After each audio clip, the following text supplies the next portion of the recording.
오늘 저희들에게 주시는 하나님 말씀 창세기 22장 9절에서 10절 말씀입니다. 함께 봉독하심으로 하나님 말씀을 받으십니다. 하나님이 그에게 일러주신 곳에 이른지라 이에 아브라함이 그곳에 제단을 쌓고 나무를 버려놓고 그의 아들 이삭을 결박하여 제단 나무 위에 놓고 손을 내밀어 칼을 잡고 그 아들을 잡으려 하니. 아멘.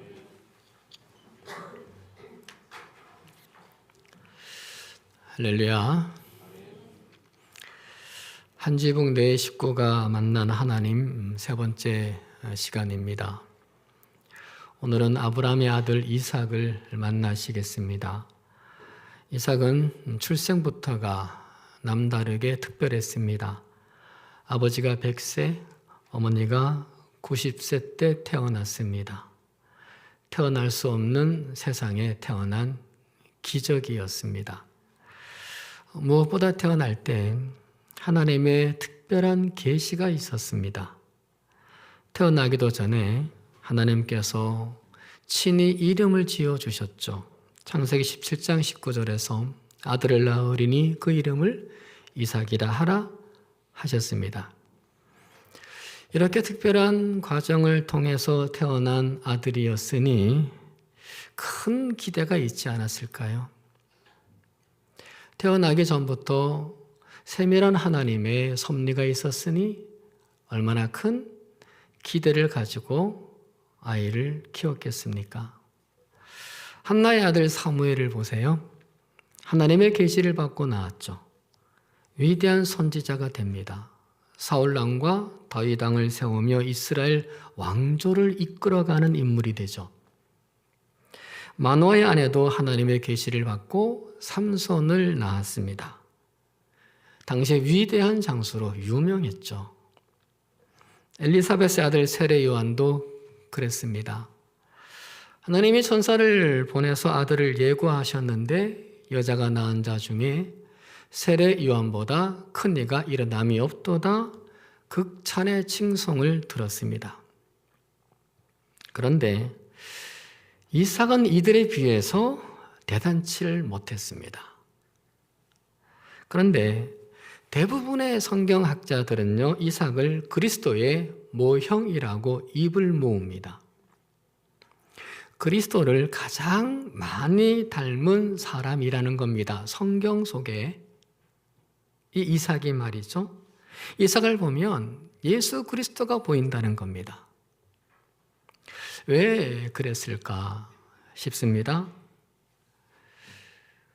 결론적으로 말씀을 드리면 이삭은 어떤 경우에도 말씀대로의 삶이었습니다. 어떠한 상황 속에서도 하나님 뜻대로의 삶이었습니다. 청소년기, 성년기, 장년기, 노년기까지 그랬습니다. 이 시간 우리가 그 시기별로의 이삭의 그런 모습을 잠시 함께 보려고 합니다. 먼저 청소년기 때입니다. 이삭이 17살 되는 어느 날에 아버지 아브라함이 모리아 산에 등산을 가자고 합니다. 청소년들은 거의 등산을 싫어하죠. 고등학생 아들한테 아침에 일찍 일어나서 오늘 등산 가자 그러면 그 아들 갈까요? 짜증낼 겁니다. 이삭도 그랬음이 분명합니다.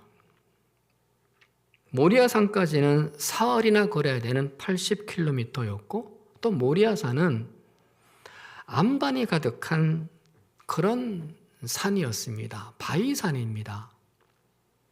그런데 이삭이 따라 나섰습니다.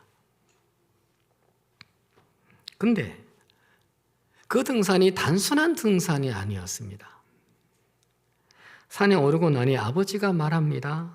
하나님이 너를 번제로 바치란다.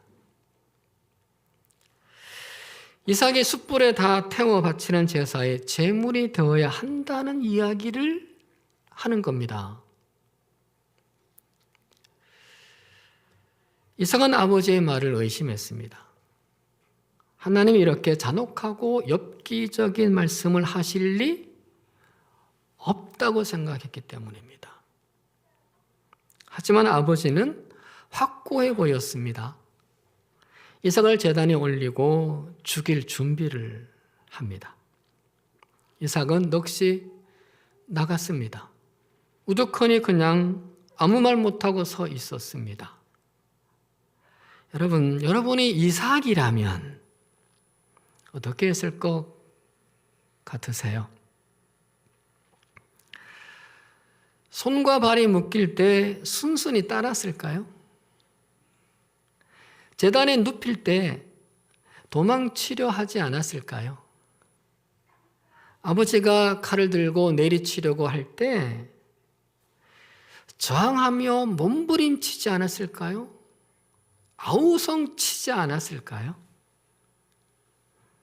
항변하고 발뺌할 명분이 이삭에게는 충분히 있었습니다.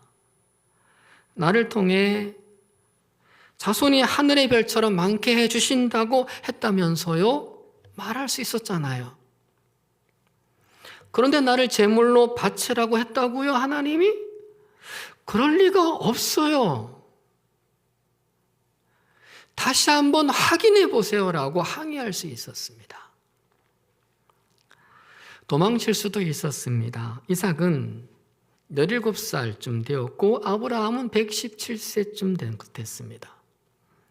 누가 힘이 셀까요? 힘으로 아버지를 충분히 밀쳐낼 수 있었습니다. 하지만 그대로 있었습니다. 순한 양처럼 순순히 받아들였습니다. 정말 바보 같았습니다. 어쩌면 아버지 아브라함은요, 이삭이 도망치기를 속으로 원했을지도 모릅니다. 나는 어쩔 수 없이 이렇게 하지만 이삭이 도망쳐줬으면, 그런 마음이 속내에 없었을까요? 외아들인데 얼마나 사랑했어요. 근데 이삭은 정말 바보 같았습니다. 왜 그랬을까요, 이삭이? 하나님 말씀이라니까. 곱씹고 많은 생각을 순간에 했을 겁니다. 그런데 하나님 말씀이라니까? 하나님 말씀이 아니면 아버지가 외아들이 나한테 이럴 리가 없을 테니까. 나를 얼마나 사랑하셨는지를 이삭이 알거든요. 잔혹한 말씀이지만 하나님 말씀이니까 도망치고 싶지만, 도망칠 수도 있지만, 그러나 말씀하셨다니까 이 결론에 이른 겁니다. 그래서 두려운 그 순간, 그리고 죽음 같은 그 순간에 눈을 감고 하나님 말씀에 자신을 맡겼던 겁니다. 우리가 흔히 내려놓음을 말하죠. 내려놓음의 신앙이 되어야 한다고 말하는데 이삭은 제 생각에 그보다 더한 신앙이라는 생각이 들어요. 올려놓음이었습니다. 어디에? 말씀에 올려놓음요. 주님께 올려드린 말입니다. 몰래 감추는 게 아니라, 내려놓기만 하는 게 아니라 올려드림이라는 거죠. 그랬더니 반전이 일어났습니다. 하나님께서 다급히 말씀하셨죠. 이삭에게 손을 대지 말라. 그에게 아무 일도 하지 말라. 그리고 이삭 대신에 순양을 번제로 드리게 하셨습니다. 하나님 말씀에 나를 올려드렸더니, 그 말씀에 나를 올려드렸더니 하나님께서 양을 내려주셨어요. 하나님 말씀에 나를 그냥 눈 감고 맡겼더니 하나님이 나를 책임져 주셨어요. 하나님 말씀을 어떻게든 지키려고 했더니 하나님이 나를 지켜주시더라는 거죠.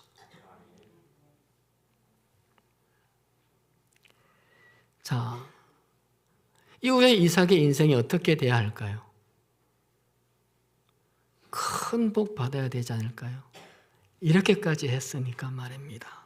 근데 그 이삭의 삶이 이상합니다. 큰 축복을 받을 줄 알았는데 그렇질 못했습니다. 나이 40이 다 되었는데 결혼을 못했습니다. 요즘은 결혼을 안 하기도 하지만 당시 이삭은 못한 거예요. 어머니가 며느리를 기다리다가 이삭이 37세 되던 해에 돌아가셨어요. 이복형 이스마엘, 그리고 작은아버지 나홀의 아들들, 그러니까 사촌 동생들이죠. 그 형제들은 다들 결혼도 하고 자식도 다 낳았는데 장손인 이삭은 결혼을 못한 거예요. 보다 못한 아버지가 이삭이 40살이 되었을 때에 늙은 종 엘리에셀에게 이삭의 아내를 찾아오라고 하란 땅으로 보냅니다. 지금 살고 있는 헤브론에서 800km 되는 곳이었죠. 왕복 2달 정도는 좋게 걸립니다. 그럼에도 하란까지 보낸 것은 신앙의 순결성과 혈통의 순수성을 유지하기 위해서였어요. 여러분, 이삭의 아내잖아요. 이삭과 같이 해로해야 할 아내잖아요. 이삭이 가야 하는 거 아닐까요?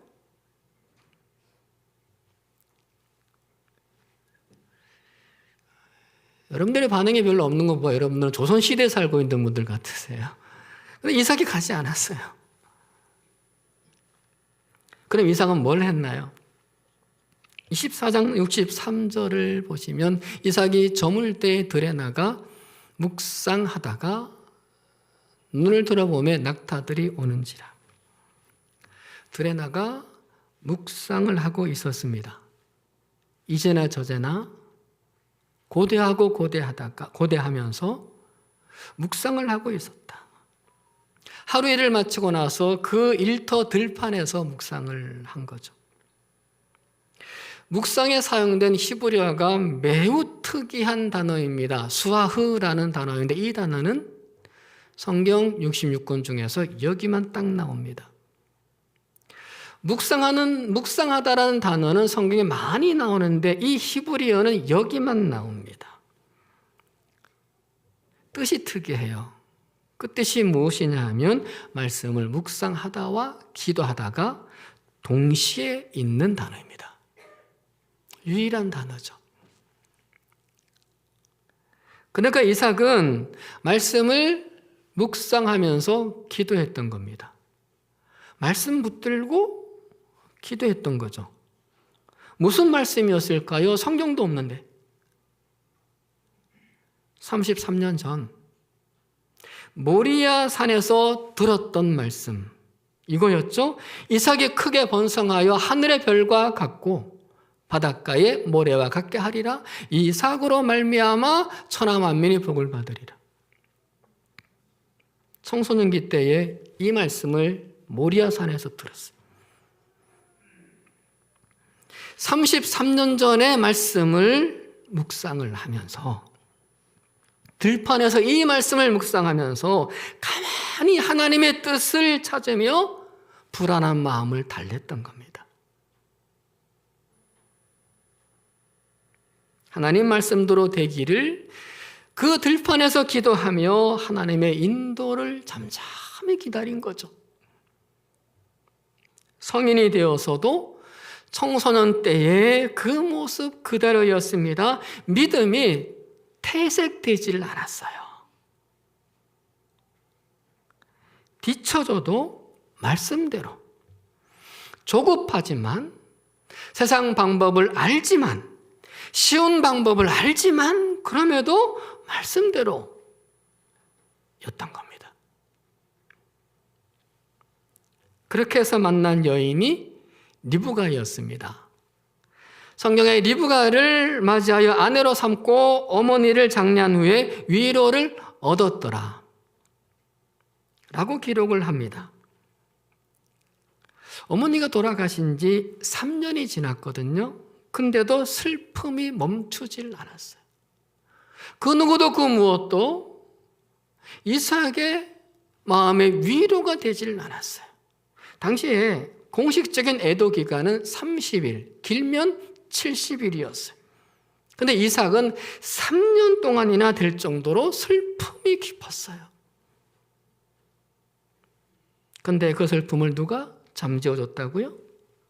리브가야.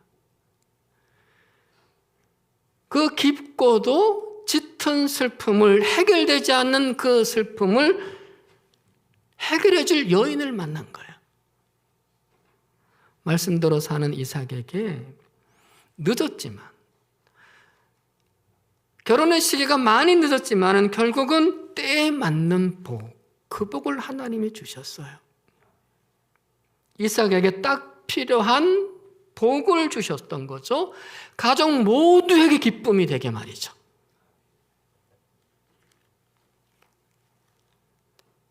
이삭은 이 리브가와 평생을 살았습니다. 다른 사람들처럼 다른 아내들을 두지 않았어요. 심지어 아버지 아브라함도 아내가 셋이었는데 이삭은 리브가 뿐이었습니다. 순해봅니다. 하나님 말씀대로의 삶이었습니다. 그런데 그럼에도 또 이상한 것은요, 20년 동안이나 자식이 없었어요. 그렇게 말씀대로 사는데, 그렇게 말씀대로 가정을 꾸리며 살아가는데 20년 동안이나 자식이 없어요. 기다림의 연속이었고 실망의 연속이었습니다. 얼마나 마음 졸였을까요? 그럼에도 이삭은 당시의 관습처럼, 그리고 아버지가 했던 것처럼 다른 여인들을 통해 아들을 만들지 않았습니다.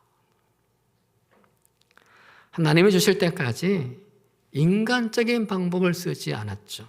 참 답답한 인간이에요. 참 답답해요. 속 터지는 인간이에요. 장년이 되어서도 여전히 말씀대로였습니다. 변질되질 않았어요. 세상에 물들지를 않았어요. 뜻대로 되지 않아도, 남들보다 못해도, 희망이 무너지고 무너져도 말씀대로였습니다. 답답하다는 소리를 들어도 말씀대로였어요. 그저 그냥 말씀대로. 해서 20년 뒤 회갑 때에 쌍둥이 아들 에서와 야곱을 얻었습니다. 회갑 때에. 이 또한 기적이었습니다만 다른 사람들보다는 너무 늦었어요.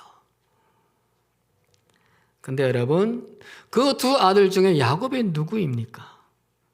이스라엘의 조상입니다. 야곱의 아들들이 이스라엘의 12지파가 됩니다. 이 가문에서 이스라엘의 왕들이 나옵니다. 늦은 자식이었지만 그 자식이 다른 여러 사람들의 자식들의 부러움을 받는 아들이 돼요.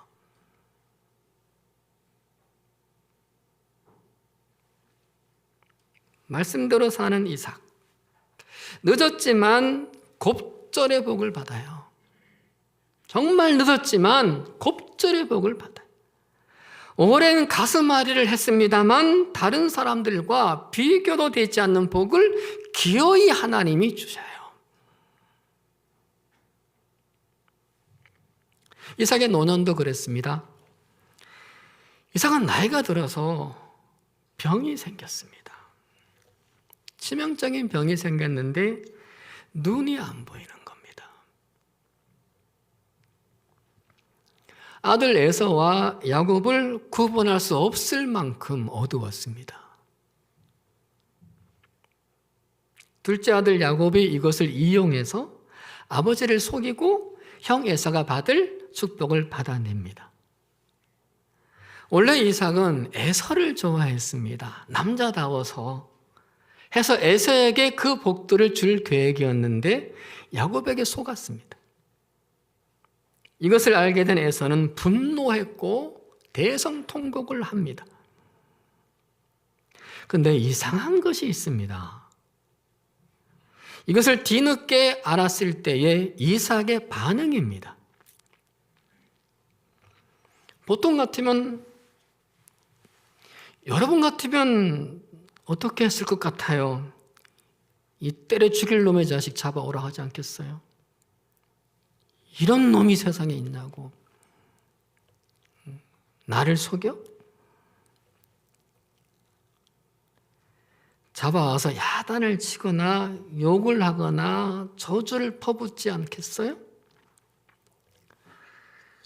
여러분들은 참 착하세요. 고개를 끄덕이는 분들이 한 분도 안 계세요. 그래야 한길교회 성도죠. 저만 나쁜 놈인 것 같아요. 근데 이삭은 그렇게 안 했어요. 도리어 28장을 볼까요? 이삭이 야곱을 불러 그에게 축복하고 또 당부하여 이르되 너는 밧단 아람으로 가서 네 외조부 부두엘의 집에 이르러 거기서 내 외삼촌 라반의 딸 중에서 아내를 맞이하라. 전능하신 하나님이 내게 복을 주시어 내가 상륙하고 번성하게 하여 내가 여러 족속을 이루게 하시기를 원하지 않는다? 원하노라. 자신을 속인 아들놈 야곱을 은밀히 불렀어요. 누구 몰래? 에서 몰래 은밀히 불러서 또다시 축복을 합니다.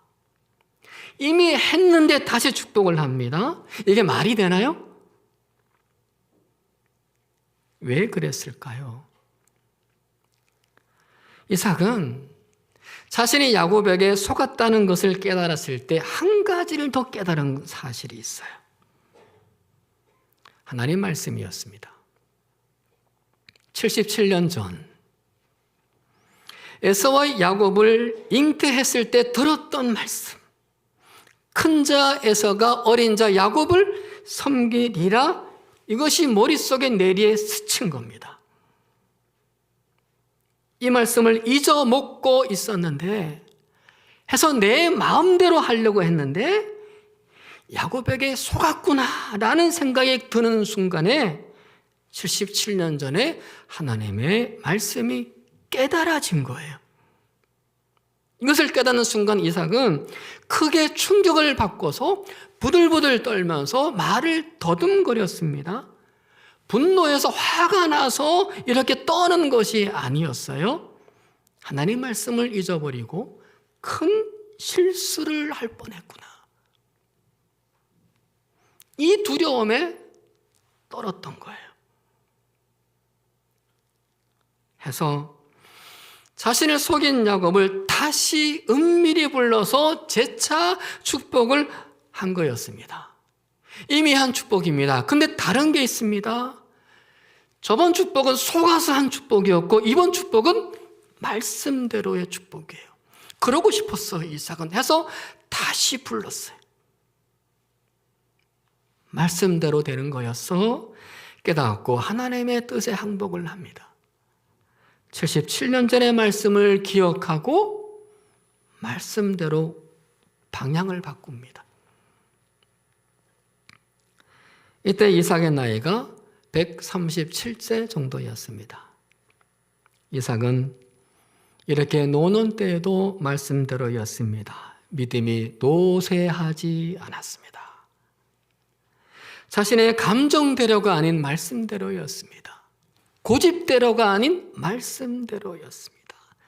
내 계획대로 되지 않아서 서운하지만 말씀대로였습니다. 이삭이 이렇게 노년까지 살다가 180세의 세상을 떠납니다. 그런데 이삭의 인생을 가만히 들여다보면 창세기에 나오는 이삭의 삶을 들여다보면 이삭은 대단하지 않았습니다. 크게 행복해 보이는 모습도 실은 없습니다. 창세기의 4대 족장이 기록되고 있죠. 아브라함, 이삭, 야곱, 요셉 말입니다. 이 네 사람 중에 가장 못해 보입니다. 아브라함은 믿음의 조상이요, 야곱은 이스라엘의 시조요, 요셉은 범접할 수 없는 존재죠. 애굽의 총리가 되어서 애굽과 이스라엘을 구한 영웅입니다. 온 세계가 아는 영웅, 모두 다 위대합니다. 그래서인지 성경에 이들의 이름이 많이 나옵니다. 아브라함은 대략 290회 정도, 야곱은 365회 정도, 요셉은 260회 정도, 이삭은요 70회 정도밖에 안 나옵니다. 나오는 이름의 횟수도 지극히 적어요. 그런데 여러분, 성경은 하나님을 아주 오래동안 이삭의 하나님이라고 불렀습니다. 이삭의 하나님. 이삭이 죽은 후에도, 세월이 흘렀는데도 계속 이삭의 하나님이라고 부릅니다. 출애굽 시대에서도 이삭의 하나님이라고 말하고, 왕조 시대에서도 이삭의 하나님이라고 기록하고, 심지어 예수님 시대에도 이삭의 하나님이라고 하고, 초대교회 시대까지 와서도 이삭의 하나님이라고 기록합니다. 시대를 초월해서 이삭의 하나님이었어요. 하나님은요, 당신이 이삭의 하나님으로 불려지는 것을 자랑스러워 하신 거예요.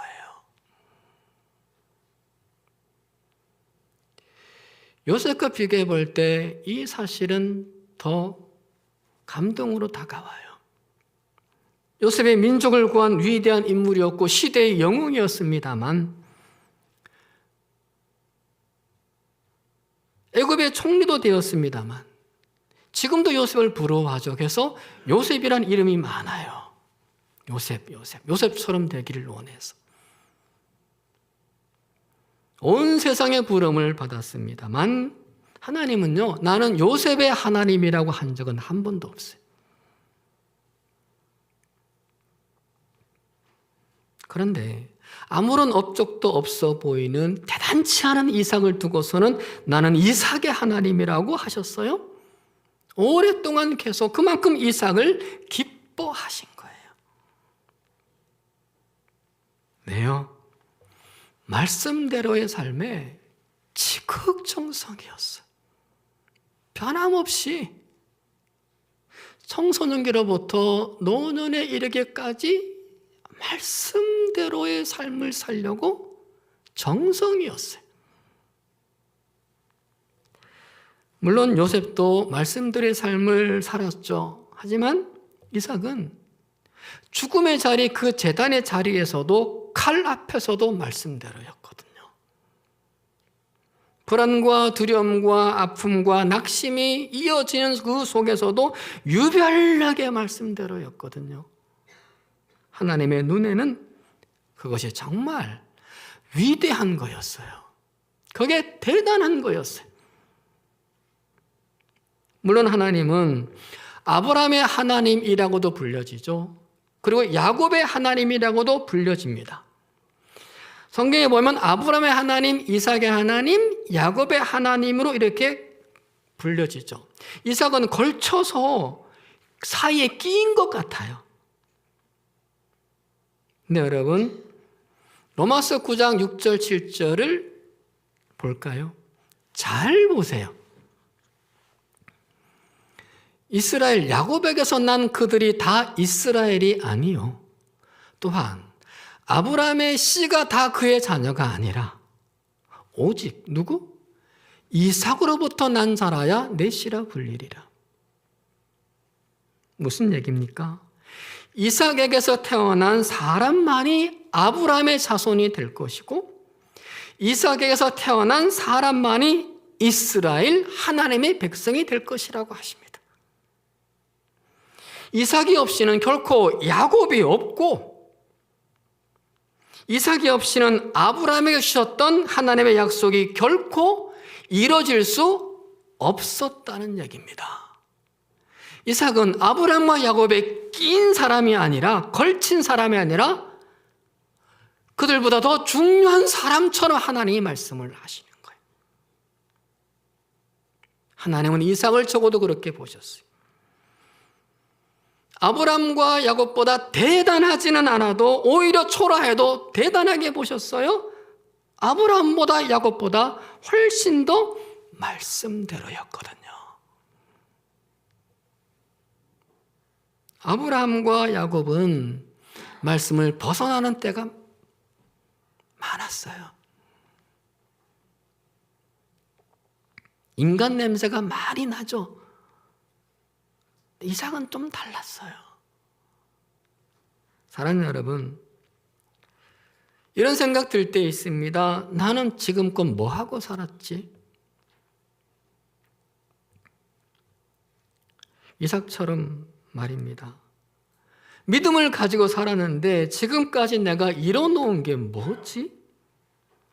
다른 사람보다 그래도 말씀을 따르려고 예배드리고 기도드리고 헌금드리고 봉사도 드리고 했는데 내 인생은 왜 이렇게 뒤처지고 답답하고 우울하고 내 자식들은 왜 그런 거지? 회의적일 때가 있습니다. 반면에 아무렇게나 그냥 신앙생활 하는 사람들이 잘 사는 걸 보면 여러분 어떠세요? 공허해진다. 그리고 빈정이 상한다. 그리고 화딱지가 난다. 끄덕이시는 분들은 정말 믿음으로 사는데 고생하시는 분들이세요. 근데 여러분, 그럴 때마다 이것을 꼭 기억해 주세요. 기억해 내세요. 뭐냐 하면 하나님께서 나는 이삭의 하나님이다라고 말씀하셨다는 것을. 이삭의 하나님이다. 그냥 단순한 이삭의 하나님이 아니라 이삭이 죽고 난 이후로 계속 초대교회 때까지 지금까지도 다른 사람들에 비해 보잘것없어 보여도 말씀대로 살려고 했던 이삭을 대단하게 위대하게 생각하신다는 것을 하나님이 사람들이 알아주지 않는 그 이삭의 삶을 하나님은 자랑하시고 빛내신다는 것을요. 하나님의 말씀대로 살려는 이삭, 그 이삭을 세상 사람은 몰라도, 세상 사람은 하찮게 여겨도 하나님은 참으로 귀하게 여기고 계신다는 그 사실, 그 팩트를 기억해내자고요. 해서 세상 것을 누리지 못해도, 좀 덜 누려도 말씀대로 살아가기를 소원하는 우리들도, 그런 우리들도 하나님이 대단하게 보신다고, 그렇게 보신다고 하신다는 것을 잊지 마시길 바랍니다. 잊지 마시기를. 남들처럼 화려하지 않아도 하나님이 여러분의 하나님으로 불려지기를 기뻐하신다는 것을 기억하고 힘을 얻자고요.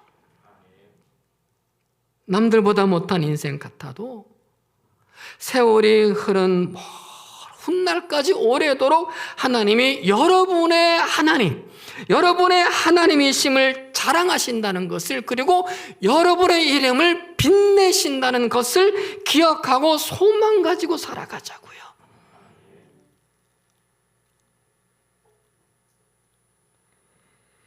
옆에 있는 분께 한번 이렇게 말씀하실 거예요. 대단하신 거예요.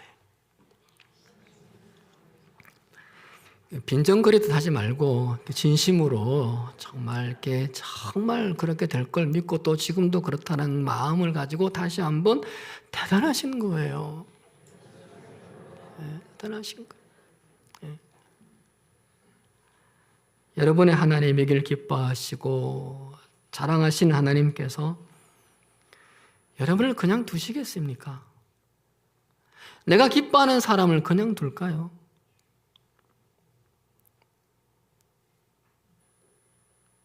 반드시 기어이 크게 복 주실 줄 믿습니다.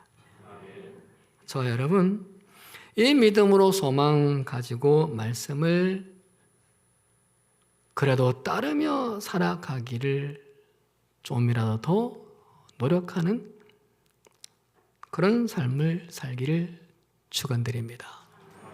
기도하십니다. 하나님, 우리 삶의 기준이 말씀이 되길 소원합니다. 말씀대로의 삶, 말씀에 올려 노음의 삶을 살기를 소원합니다. 그래서 하나님께서 이삭의 하나님 되시기를 기뻐하시고 자랑스러워하셨듯 우리도 그리 되게 해 주시옵소서. 대단한 인생이 아니어도, 위대한 삶이 아니어도, 세상 사람들에 비해 초라해 보여도 하나님이 대단하게 여기시고 귀히 여기시는 사람으로 살아 하나님이 빛내시는 삶을 사는 우리들과 우리의 가족들 되게 해 주시옵소서. 예수 그리스도의 이름으로 기도드리옵나이다. 아멘.